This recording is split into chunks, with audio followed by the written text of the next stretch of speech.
A lion saves a man from an attack. What happens next will shock you. The African savannah is a place of extremes, a land where life and death exist in a delicate balance. The towering grasses, the dusty roads, the cacophony of animal calls, all combine into a primal symphony that David Miller had come to love over the years. As a seasoned wildlife photographer, David had seen it all, yet there was something about this particular afternoon that felt different. The sun hung low in the sky, casting long, dramatic shadows across the plains. It was a golden hour, the moment when the world looked as if it were suspended between day and night. This was the time when he could capture the raw beauty of nature in its most unforgiving form. David had spent years in the wild, traveling across the world to capture moments that few would ever experience firsthand. But it was the African savannah that held his heart. The lions, in particular, had fascinated him. Their majestic manes, their graceful but deadly movements, the pride dynamics. It was a subject that had consumed him, and today he had been tracking a pride he had been studying for months. The pride's leader, a massive male lion known for his strategic mind and uncanny ability to evade hunters, had been his goal all along. If he could capture just one perfect photograph of that lion, it would be the culmination of his career. But today, David would capture something far more extraordinary. As he crouched low in the tall grass, his camera poised and ready, David's heart raced. The lioness and her cubs had emerged from the underbrush, their movements elegant, yet full of power. This was a perfect opportunity. His fingers moved with practiced precision as he adjusted the lens, focusing on the cubs that tumbled over each other in play. It was a moment of pure innocence, the kind of shot that would make any wildlife photographer's portfolio shine. But then, something shifted. The air became heavy, the stillness of the moment broken by the faintest rustle in the grass. The lioness, once relaxed, stood rigid, her head turned sharply in the direction of the disturbance. David's instincts kicked in. He lowered his camera, his gaze following the lioness's. He knew that something wasn't right. His mind raced as he scanned the horizon, his eyes straining against the fading light. Then he saw him, the hunter. David froze. The figure of a man, cloaked in camouflage, moved quietly through the tall grass. A rifle hung loosely from his shoulder, and his eyes were fixed on the pride. The man had no idea that David was there. He was a predator, seeking his prey in the heart of the wild. David's heart pounded in his chest as he realized what was happening. He had seen poaching before.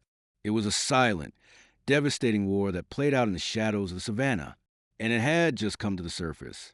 David knew he had to act fast. His hands fumbled for his radio, his breath coming in quick, shallow bursts. "Park rangers, come in. We have a poacher on the move, south of the river, near the Pride of Lions. He's armed. We need help now." His voice was frantic, his words tumbling over each other. But he knew it would take time for the rangers to respond. He was too far out. If he didn't act quickly, the lions were in danger. Without thinking, David made his decision. He turned and sprinted toward the pride. The lioness was now fully alert, her eyes never leaving the approaching man. David's heart pounded in his chest as he neared the family of lions. He wasn't sure what he hoped to accomplish. He just knew he couldn't let the hunter get any closer. The lioness stared at him, her golden eyes filled with something David couldn't quite place. A warning, perhaps? A plea? He came to a sudden stop, his feet barely making a sound as he stood just behind the lioness. For a moment, there was an eerie silence, broken only by the occasional call of a distant bird. The lioness's ears twitched and her body tensed. David knew the danger was real now, and the hunter would be upon them within moments. He had to warn the lioness somehow, convince her to move, to lead her cubs to safety. But as he took a step forward, there was a growl. It was low, rumbling, the kind of growl that seemed to come from the very depths of the earth. David turned, his breath catching in his throat. Standing just behind him, the male lion, the very one he'd been tracking for weeks, stood towering above him. His eyes locked onto David's, and for a moment, everything else disappeared. It was just him and the lion. The beast's massive body rippled with power, its golden mane flowing in the evening light. David knew he should feel fear. The lion was one of the most dangerous predators on the planet. But in that moment, he didn't feel fear. Instead, He felt a strange calm and understanding that he couldn't explain. The lion's gaze softened slightly, as if acknowledging David's presence.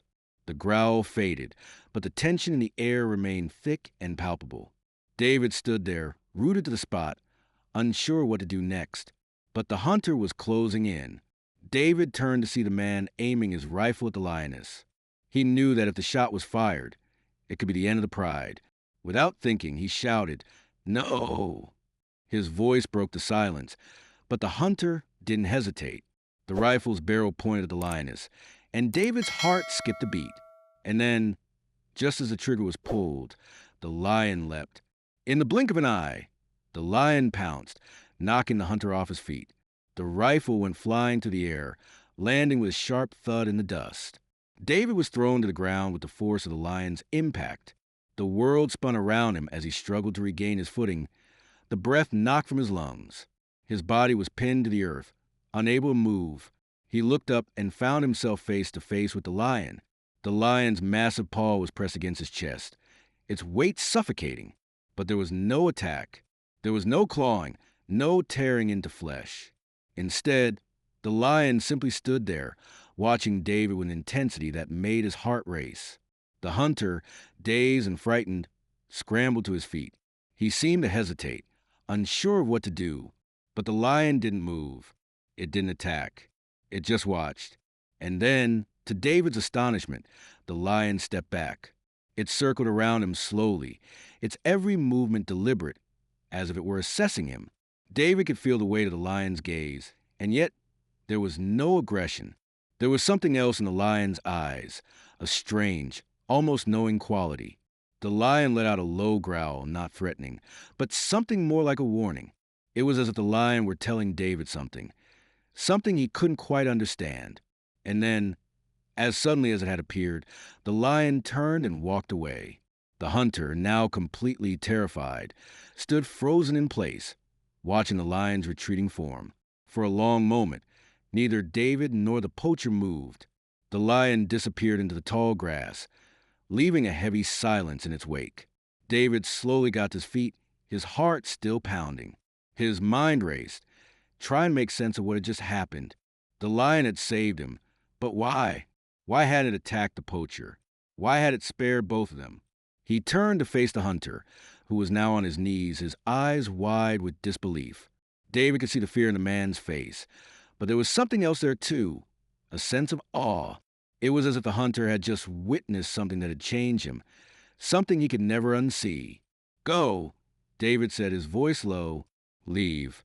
Now." He didn't know if the man would listen, but he had to try. The hunter didn't hesitate. He grabbed his rifle and bolted, disappearing into Savannah as quickly as he'd come. David stood there for a long time, his body still trembling. He looked around, but the lions were gone. The pride had vanished into wild. All that remained was a memory of the lion's mercy, the moment when a creature of such power had spared his life. For the next few weeks, David remained in Savannah, unable to shake the feeling that he had been forever changed. He watched the lions from afar, following them as they moved across the plains, their lives unfolding in ways that he could no longer take for granted. And he realized something profound, that the true beauty of the wild was not in the photos he captured or the animals he encountered. It was in the lessons they imparted. David would never forget the lion's mercy, and as he left the savannah, he vowed to protect it, to become a guardian of the creatures he had once only admired from a distance. The lion had shown him that survival was not about dominance, but about respect, respect for all life, no matter how powerful or small. The lion had saved him, not just from the poacher, but from himself. And for that, David would forever be grateful.